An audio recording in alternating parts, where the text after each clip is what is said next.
Naranasan mo na bang magkamali sa presentation? O matapunan ng juice ang damit mo sa party? Pakiramdam mo, lahat ng mata nasa'yo. Ito ang tinatawag na spotlight effect. Iniisip natin na tayo ang bida sa laro ng lahat. Pero ang totoo, busy rin sila sa sarili nilang quests. Tingnan mo ang needs bar nila. May sarili silang moodlets na iniintindi. Sa isang pag-aaral, tinanong ang mga tao kung gaano karami ang nakapansin sa suot nilang embarrassing t-shirt. Akala nila halos kalahati ang nakakita. Pero sa totoo lang, wala pang 1/4. Kaya ito ang isang life hack para sa'yo. Sa susunod na feeling mo ay pinagtitinginan ka, huminga ka ng malalim at tumagbilang.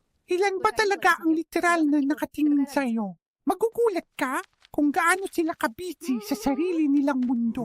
Tandaan, ikaw ang bida ng sarili mong story, hindi ka lang extra sa laro ng iba. Kaya go lang girl, shine on!